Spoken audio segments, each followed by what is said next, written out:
On a warm June morning in the red dust of Ouagadougou, a soldier in fatigues kneels before a slab of polished granite. Around him, construction vehicles idle like restless giants. Cameras shutter, drones hover. And as his hand touches the foundation stone, the message is clear to his people, to his region, and to the world. Watching Burkina Faso will no longer wait for permission to build its future. They call it Ibrahim Traoré City, a $523 million smart city named after the very man who laid its cornerstone. It will house Africa's tallest tower, its own energy grid, hospitals, apartment blocks, fintech hubs, and solar farms, all funded without a single Western loan. Why does that matter? Because for over half a century, Burkina Faso was told it could not stand without crutches. Now it's walking barefoot into modernity on its own terms. Some call it a vanity project. Some call it madness. But for a generation raised in the shadows of foreign embassies, this is proof. Proof that they are not what colonial borders made them. They are what they dare to imagine. If you still believe in justice, not just for one nation, but for all, subscribe. Because what you're about to hear won't be on the evening news. Before the concrete was poured, before the towers were drawn, the land beneath Ibrahim Traoré City was soaked in a different kind of foundation dependence. For decades, Burkina Faso was not truly governed. It was managed. Managed by policies written in Paris, by loan agreements drafted in Washington, by peacekeeping forces who kept everything except peace. Its currency, the CFA franc, was printed in a foreign land.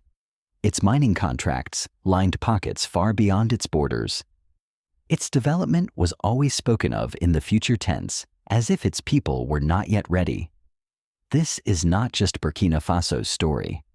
It's the story of a continent kept on life support by institutions that demanded reforms in exchange for survival: the International Monetary Fund, the World Bank, NATO-friendly militaries. Their language was technical, but their effect was personal insecurity dressed up as strategy, and poverty renamed structural adjustment. What Traoré now proposes, building a city without foreign aid, powered by local energy and regional capital, is more than an infrastructure project. It is a controlled demolition of a lie. The lie that Africa cannot dream beyond what its creditors allow. He is not alone. From Bamako to Niamey, new leaders are turning their backs on the donor club. But Traoré has gone further. He's not just rejecting their terms, he's writing new ones. This terrifies the architects of dependency. Because if one landlocked country battered by insurgency and sanctions can build something real, then others might follow. And that, more than any budget line or headline, is what makes this project dangerous. Once America fought a war to shake off foreign control. You remember, now another people rise to do the same, not with muskets, but with blueprints. If you still believe sovereignty isn't a privilege but a right, then listen closely. Because the ground is shifting, and the old masters are afraid. The world first heard the name Ibrahim Traoré City and thought it must be a joke, or a rumor. After all, who builds a futuristic metropolis in the middle of a war zone, who pours concrete while bullets still fly? But then came the images. Tower cranes rising above the Ouaga 2000 district, bulldozers carving avenues through the dry savanna. Men and women, not foreign contractors, but Burkinabe youth laying bricks under the Sahel sun. A new city was being born, not in Europe, not in the Gulf, but in one of the most embattled corners of West Africa. No one saw it coming. The city is bold, audacious, some say reckless. But make no mistake, it is deliberate. Ibrahim Traoré City isn't just an urban expansion. It's an ideological fortress. At its center will stand the 35-story Burkindi Tower, designed to become the tallest structure in West Africa. A monument not just to engineering, but to defiance. Surrounding it, 15 high-rises housing units, green corridors, fintech clusters, solar farms, medical facilities, and a business zone targeting agriculture and innovation. This is not aid. This is not charity. This is strategy. The project is budgeted at 320 billion CFA francs, or roughly $523 million. But here's the part that breaks the rules of the old world order. Not 1 franc of that comes from the IMF or the World Bank.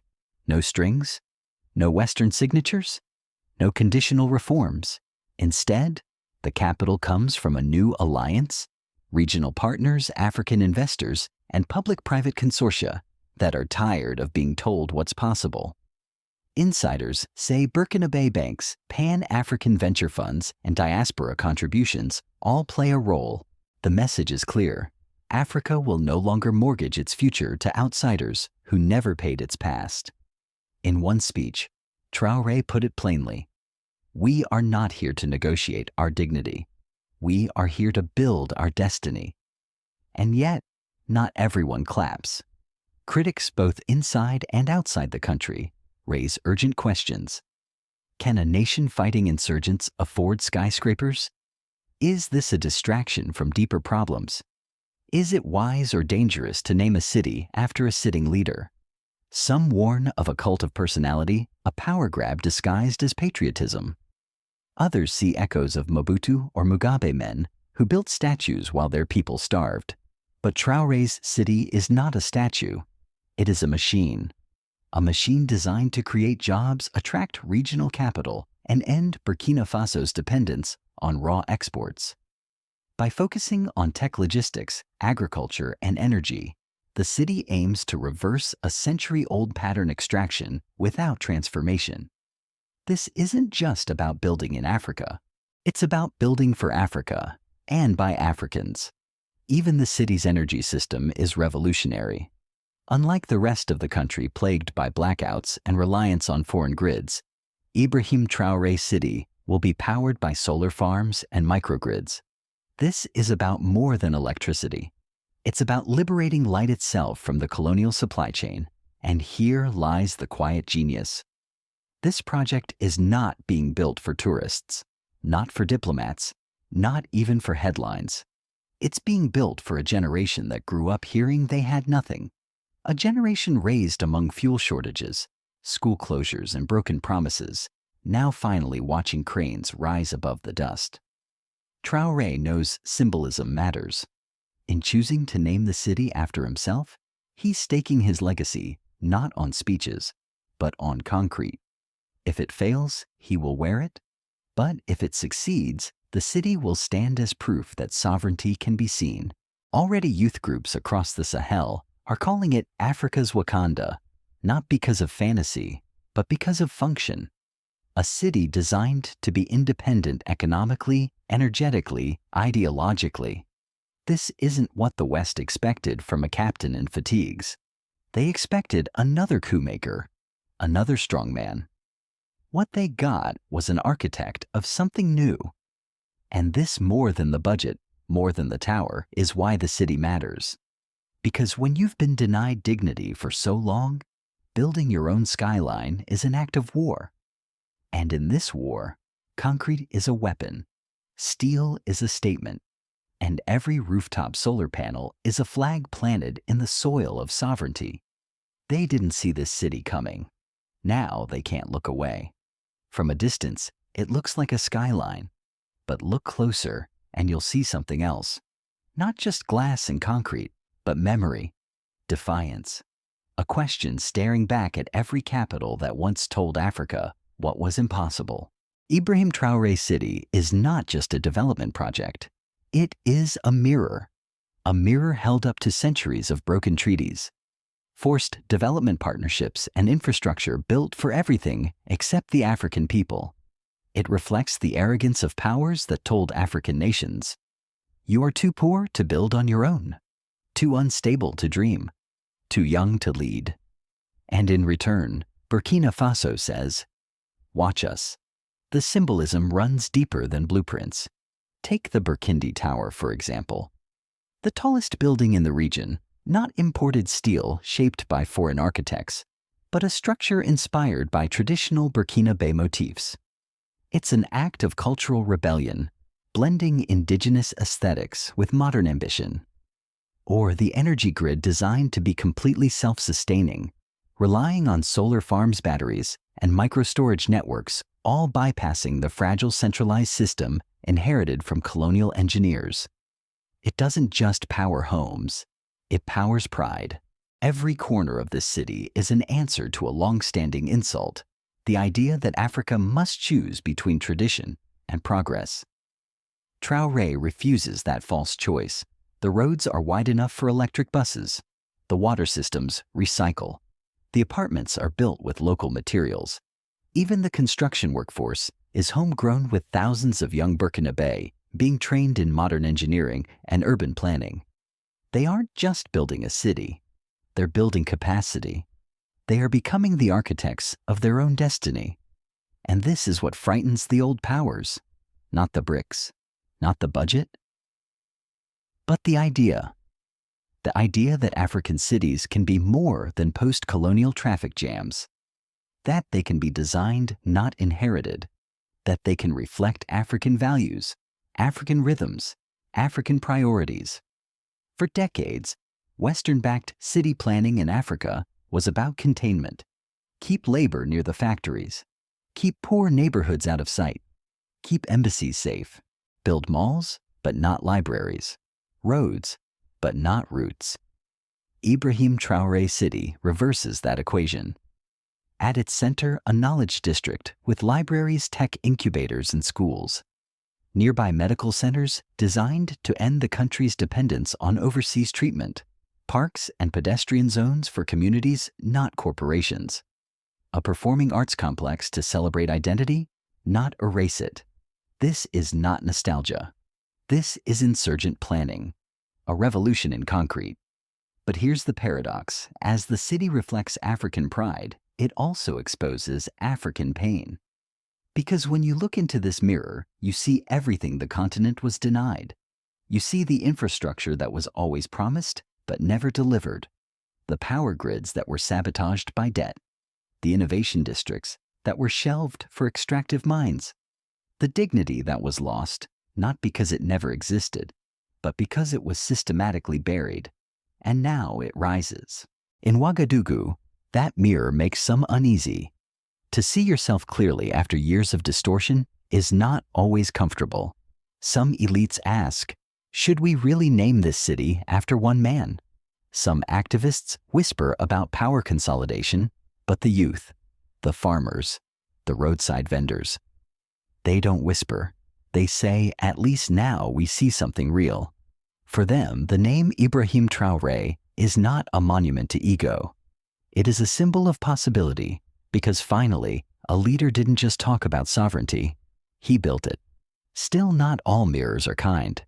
If this city fails, if corruption creeps in, if housing becomes unaffordable, if promises collapse under their own weight, then that too will be reflected, and it will burn brighter than any triumph. But Traoré knows this. That's why he's betting everything. Because mirrors don't lie.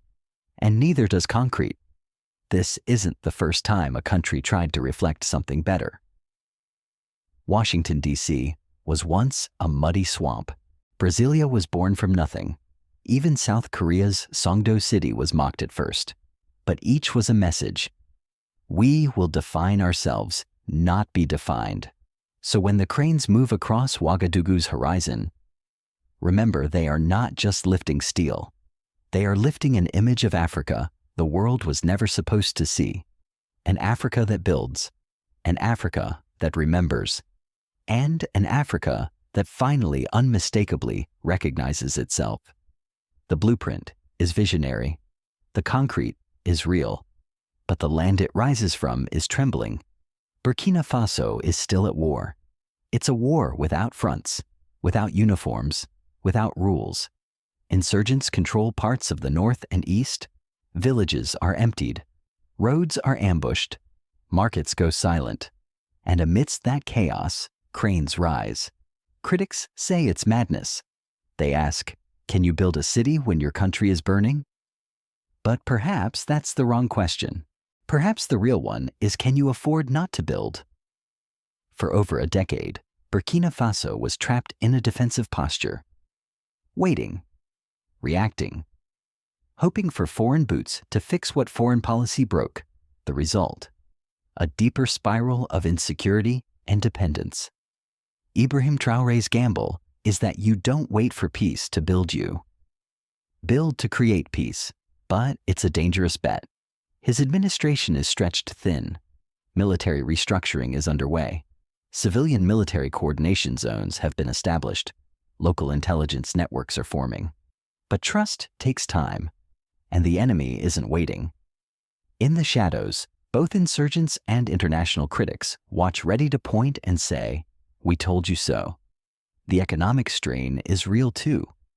320 billion CFA francs directed into one mega-project risks, triggering resentment. Farmers and kaya miners in Houndé, teachers in Bobo Dioulasso, all ask the same thing. Will this city serve us, or only the capital? The government counters with a planned job creation supply chain. Ripple effects, housing subsidies. But these are promises that must survive pressure. Real wages, real delivery, because hope, like concrete, can crack under neglect.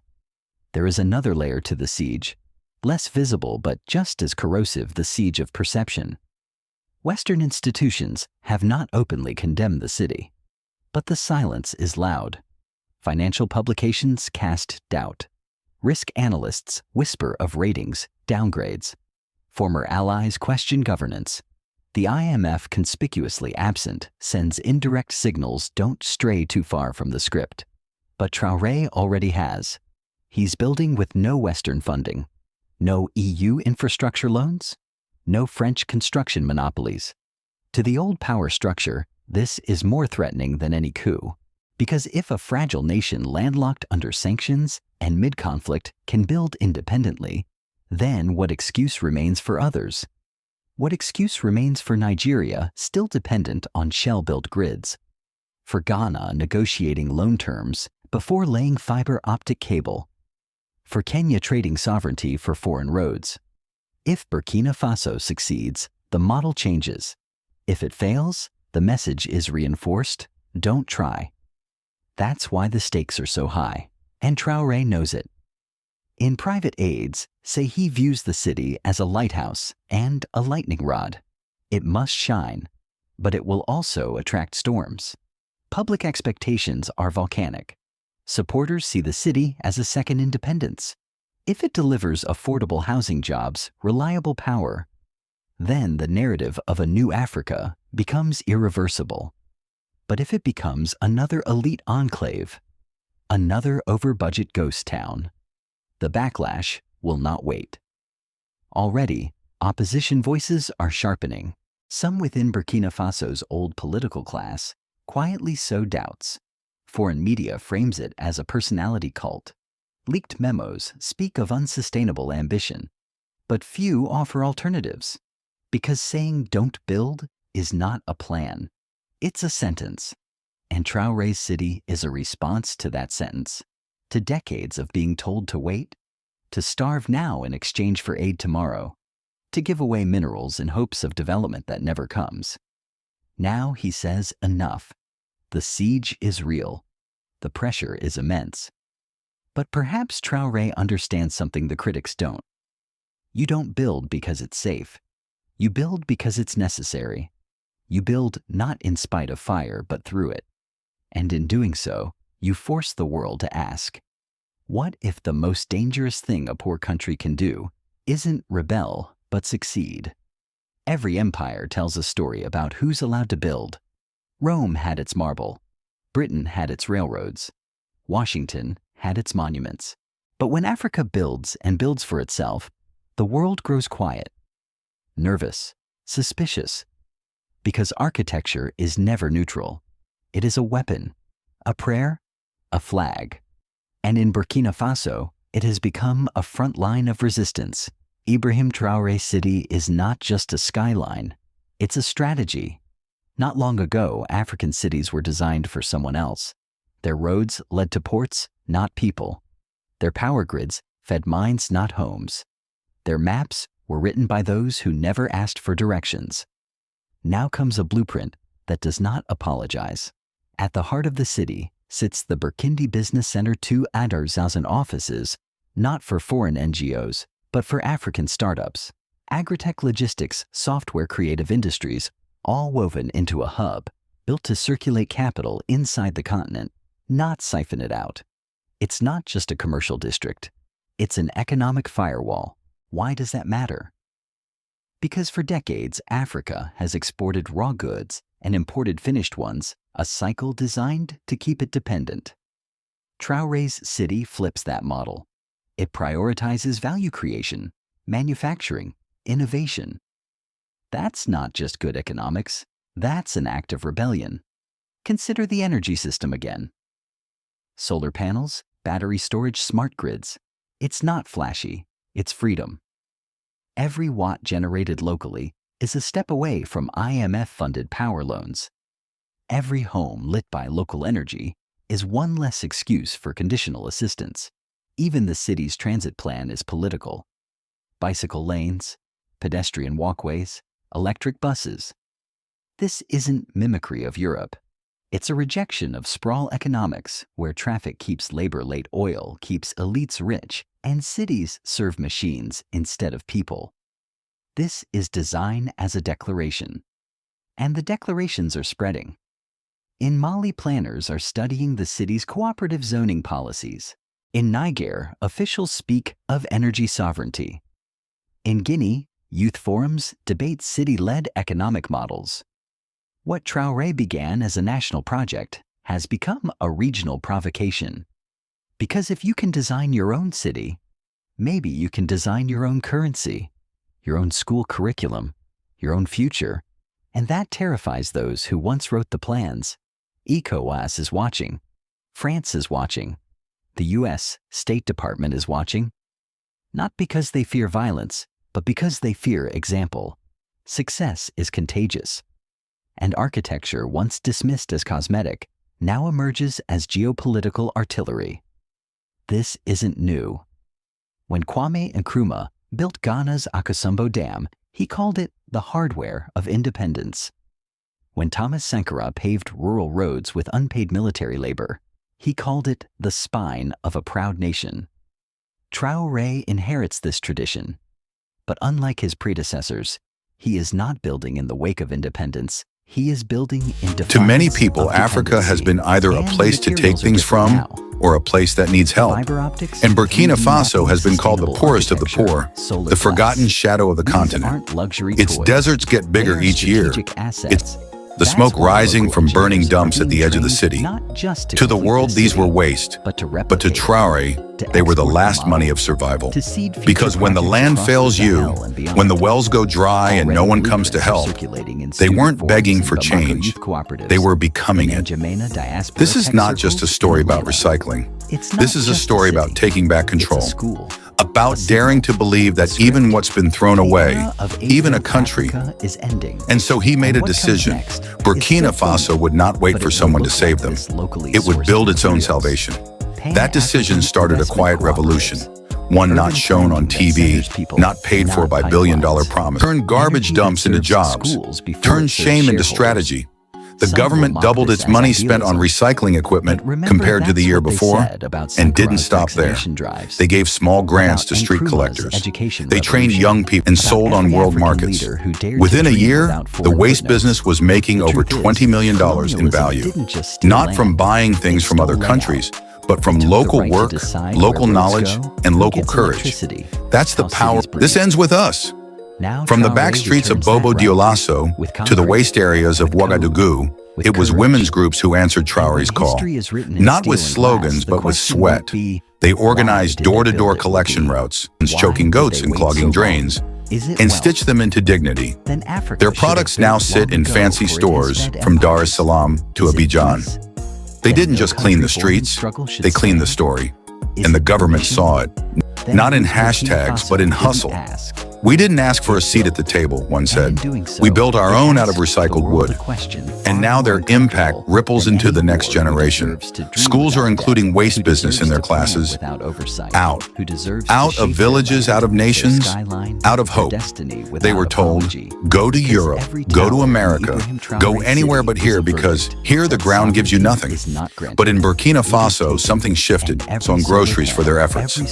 This wasn't charity. This was tech with teeth, born out of frustration, molded by need, powered by courage. And it didn't stop there. University students in Ouagadougou, but builds them. In districts once choked by unemployment, youth joblessness has dropped by 15% in just 2 years. Young people now own small businesses, design export-ready products, and lead climate education. They're staying, they're leading, and quite literally, they're cleaning it up. To every young African who's ever been told, "You can't, look here." Burkina Faso just proved you not only can, you must. The planet is through the climate crisis. Within just 2 years of launching its waste-to-wealth transformation, Burkina Faso slashed over 100,000 tons of CO2 emissions annually. Not through magic,